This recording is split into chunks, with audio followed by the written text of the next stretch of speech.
Cepheus here. I'm just gonna give you a short video where I explain some of the stuff from the patch. I'll try not to use too much time and be effective.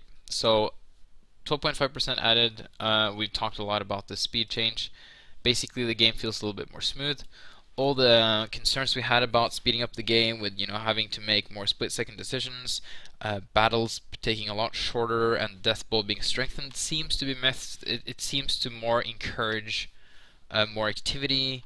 It makes run-bys more effective. It basically opens up for the game to be a little bit more aggressive and dynamic. We feel for now. We may be completely wrong about this, but hopefully we are right. But we'll just see how it goes out. Already, I don't really see any difference in the speed. Like already, when I see 12.5% games now, I don't really feel that they're that much faster anymore. I kind of gotten used to it already. So hopefully everyone gets used to that as quickly as possible. The ground unit aggressive pathing, this basically, like already, ground units were going from blobs to lines when you moved them across the map, but it took a long time before it kicked in. For a detail level, the pathing would kick in every 1.8 second. Now it kicks in every 0.5 second. So that's a big change actually. So that means that every 0.5 second, a random amount of units will twitch around a little bit and push each other a little bit, and that since that happens so often, they quickly form a line from a blob. And one of the reasons for that is that we try to balance the Mutalisk around Marine Micro, and we basically had the Mutalisk make the Mutalisk incredibly good for that to work, and we didn't want to make them that good because they have to attack other stuff than just Marines. But if the Marines had a hard time clumping up all the time when you chase Mutalisks, then that made it easier to pick off Marines that are moving across the map and stuff like that, like it was more in Bird War. The Mutalisk attack engine, we were very happy with that one. Basically, I wish I could show you this, but that would require me to opening like old version of Starbow and a new at the same time and show you the difference. It's kind of hard, but let me try and explain. Before we added this change, if a group of Mutalisk killed a unit, they would all dead stop. Like, instantly stop. And you had to click again to get them started, and you had to use their acceleration to get started. It was incredibly annoying. And it made them really clunky to micro. That does not happen anymore. When Mutalisks now kill a unit, they just keep flying. It does make them behave a little bit odd, because we had to actually go in and add a movement behavior that was added to the Mutalisk that preceded the bug and had them move in a certain direction of themselves. So it's kind of weird how we did it in the editor. So that's why we haven't done it for every unit, but it's the same with vultures. So vultures and Mutalisk have this behavior now. Basically use the same behavior that vultures have and modified it slightly. Also, Mutalisks now push each other somewhat, so you have to keep reclumping them. And also, the more Mutalisks they have, the more they should spread out. So just going mass Mutalisks shouldn't give you like this big cloud of death that just kills everything, hopefully. Okay. Roaches are back in the game. Basically, Zerg felt a little bit bland, a little bit boring. It was very similar to Bird War in terms of number of units. The Roachling was even gone. The Baneling is very little used, and we need to rework the Baneling a little bit more, I think. So we just threw back the Roaches in without testing much and thinking too much about it, because they'd already been in the game before. We wanted to make sure that they could burrow for as long as possible, but still have the little cool extra speed, so the first 2 seconds after burrow, they can speed out, so they can sneak into, for example, a group of Protoss units, unburrow, snipe a High Templar, and then speedily get out of there without losing too many. That's kind of the intention behind that extra speed. But you can kind of micro with it, like you can speed away for 2 seconds, unburrow, speed away for 2 more seconds, unburrow, and keep going like that, which is kind of almost stupid, but whatever. Hopefully it will be okay. The Scourge overkill time reduced. This is something that people didn't really understand. Let me try and explain this one. Basically, when the Scourge starts to hit a target, they have a 25-second time where they keep hitting the same target without going to a new target, even if that target is dead or dying, or is going to die. And that time has been reduced to 0.15 seconds. So that means that the Scourges switch targets a little bit faster now. We did some tests earlier with Scourges and Corsairs, and if you have a group of like 6-7 Scourges chasing a group of Corsairs before this patch, then if you were just aim moving the Scourges, because maybe you didn't have time to clone, you just discovered the Corsair pack and you just went, oh, let's go get him, you know, then the Protoss player could simply select one of his Corsairs and send it back, and that would soak up all 6 or 7 Scourges. That just felt wrong, and many other reasons as well.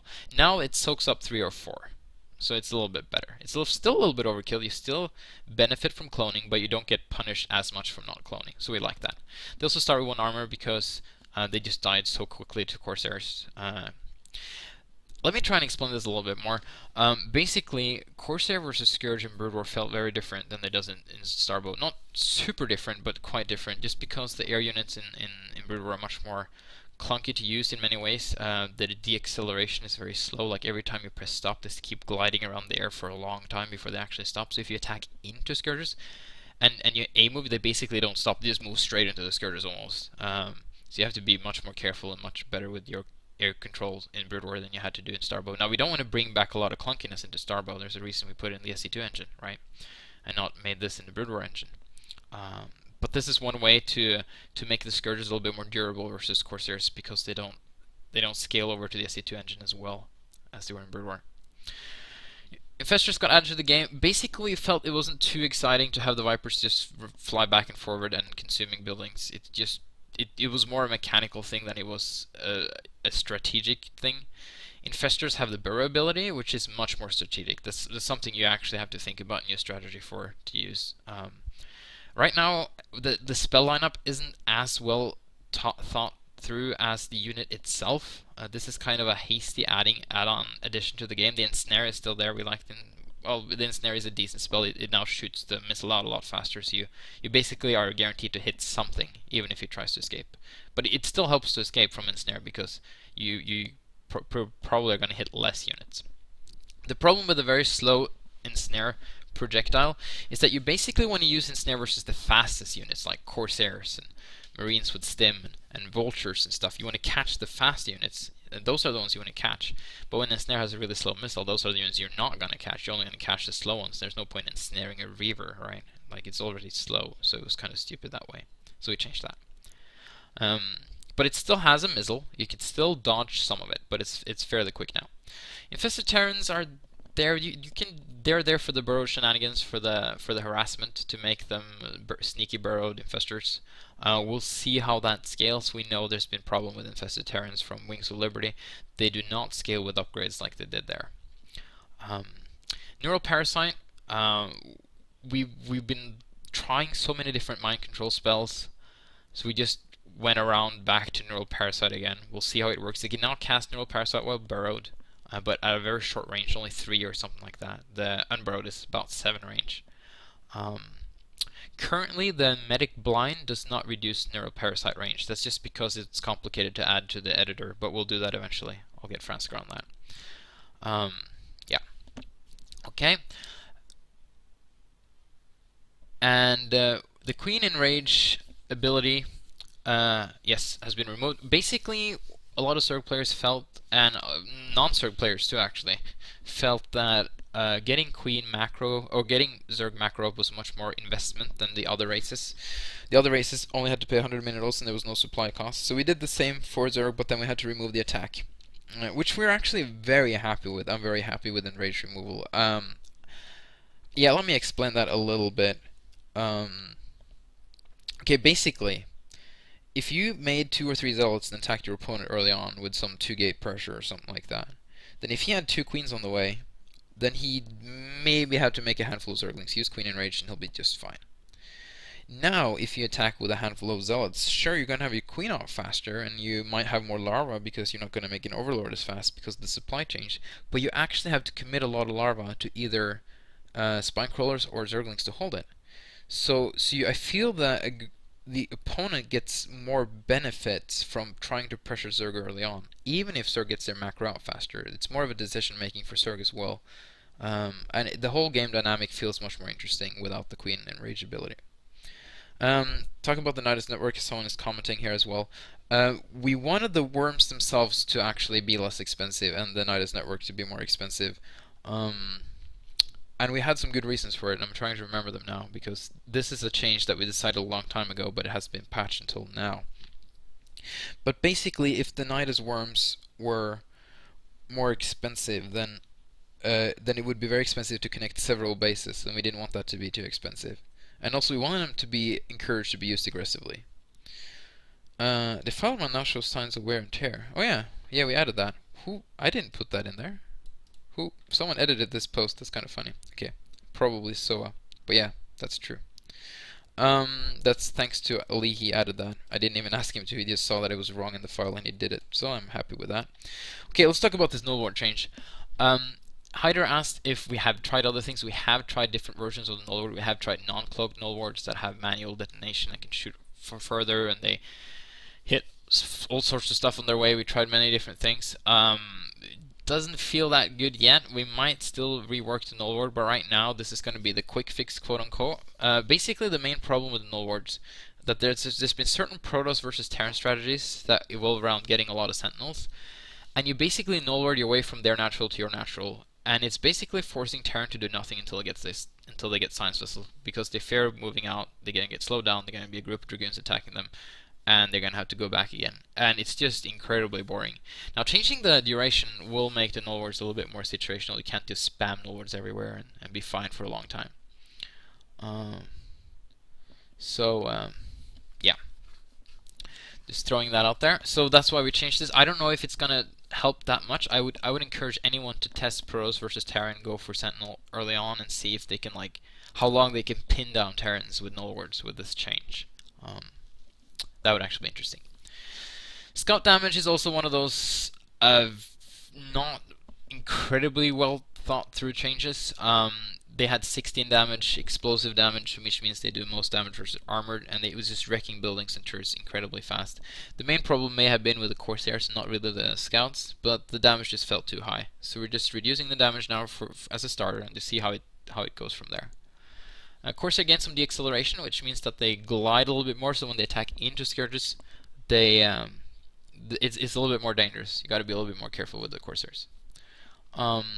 And Stalkers now scale more from weapon upgrade attacks.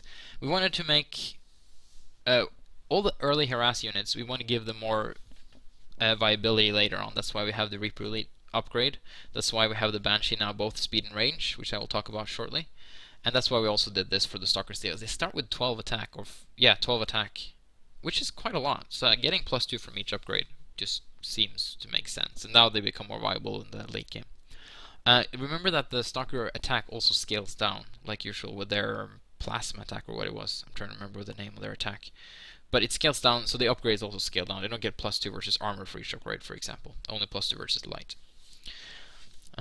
Terrans, Science Vessel deacceleration, same reason as the Corsair, basically versus Scourge, to make Scourges pick off Science Vessels a little bit more easier. The Science Vessel have to be completely still to cast and irradiate, which means that the time it takes to move in and slow down, it takes a little bit of time, so they make themselves vulnerable.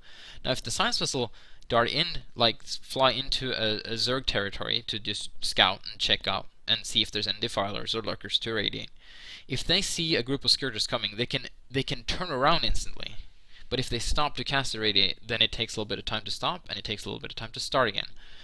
Because of the deacceleration and the acceleration value. So that will put them in a little bit of a risk. So that makes just flying in there with a big group of Science Vessels and then trying to irradiate everything a little bit more risky, which we like, because right now it has felt a little bit too easy, especially with the smart cast. Battle Cruisers had about the same DPS, more life, more speed, and another ability compared to Bird Warden. It was just too much. So we don't want to reduce the speed. A lot of people like that the Battle Cruisers are a little bit faster, except for December's Calm and maybe myself. So basically we have reduced their life a little bit. And I don't think we increased their speed with a 12.5%. I think we just kept their speed the same. I think it's 1.7 or something, but it's still like almost twice as fast as it was in Bird War. And it has the warp drive. Banshee range upgrade only now gives +1 instead of +2. But it does get a little bit of speed from the upgrade. It gets the same, with the upgraded Banshees have the same speed as Mutalisks, which means that you can basically escape from Mutalisks because you have the cloak ability as well, so you can change the direction and just keep going. It's going to be hard for Mutalisks to catch them now. So that's going to make them a little bit more viable late game, but because of the range upgrade, Hydralisk is going to counter them a little bit better. You can basically kite Hydralisk forever, even when Hydralisks have range. When you have +2 range Banshees, it's incredible. So hopefully it will be a little bit better there. They have to make themselves a little bit more vulnerable even if they have more speed by getting closer. A lot of people complain about Dragoons versus Spider Mines, that you could basically just aim with Dragoons over a minefield even without an observer, and I tested this a lot myself, and it's true. And the way we have changed that is to decrease the unburrow time for Spider Mines. So basically, if you have two Dragoons now, without range, A moving across a minefield, even if the mines are only placed one at a time, unless you're super careful and very, very slow with your movements and maybe move back a little bit once it pops up, then the Spider Mine should kill the Dragoons. It's somewhat random. For whatever reason, I think it sometimes depends how long time ago it was since the Dragoons made their last shot and stuff like that. But basically, it feels a lot more risky now just to move out without an observer or without range, which is good. That's the way it should be. And that's it. Thank you for watching.